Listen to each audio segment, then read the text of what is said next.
Hello, and welcome to the Folklore and Fiction Podcast. My name is Kelly MacCath-Moran. I'm a PhD candidate in the Folklore Department at Memorial University of Newfoundland, and I'm also a speculative fiction writer under the pseudonym C.S. MacCath.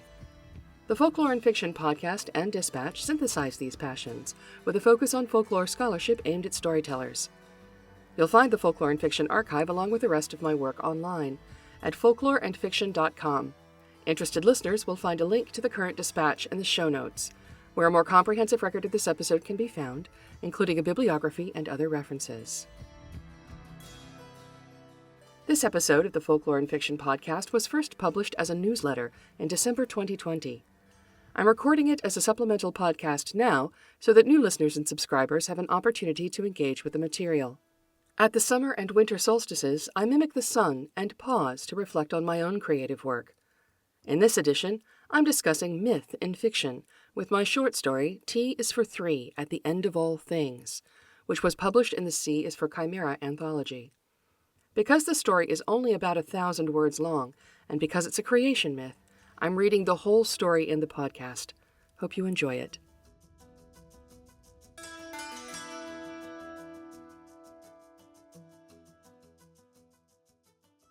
T is for Three at the End of All Things.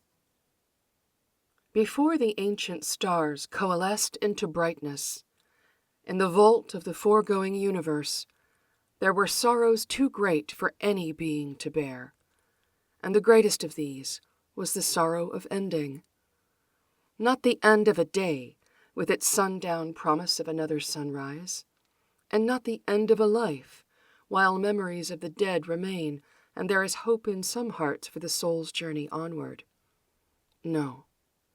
This sorrow was vast, cold, and complete, and it spanned the void of space among the last rough fragments of matter strewn in terminus. Who was there to grieve in that heat death? Scripture tells of three, supermassive singularities at the end of their gathering in, brooding upon the cacophony before and the quiet ahead, sacrificing radiation to become chimeras of the wonders they once devoured. There was face of time, in whose mouth 1 trillion tongues cried out in languages long extinct.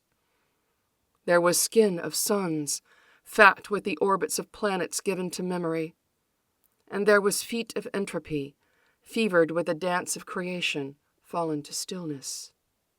One day, as they understood days, these black-eyed watchers of epochs, face of time strode into the void on a legion of legs, each one a transit system between the stars, a glittering city, a hut in the mountains, a burrow where mothers of beasts gave birth to their young and spoke the deeds of sentience. I mourn the loss of minds, it said in all those tongues. There was a poet once, a being of fire and ammonia, who gave the brief flame of your life to the search for a perfect word, and spoke it as Jay died. Who will remember the poet, the word, or the many who held it on their lips for 1,000 years? There was a pilgrim, too, a piercer of the space-time veil, who matched the speed of light, and yet prays in a shrine where time and motion cease. Who will call him away from that devotion? And what of the cow who hid her calf to save him from the slaughtering knife? Who will tell the small tale of that good mother when I am gone? I mourn the loss of minds, it said, in the languages of the dead, and retreated to its fading accretion disk.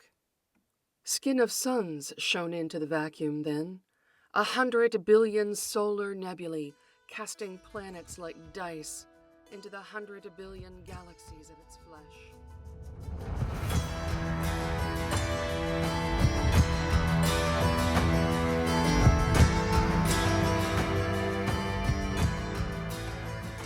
This episode of the Folklore and Fiction Podcast is a preview, and you can listen to the full episode on the Folklore and Fiction website.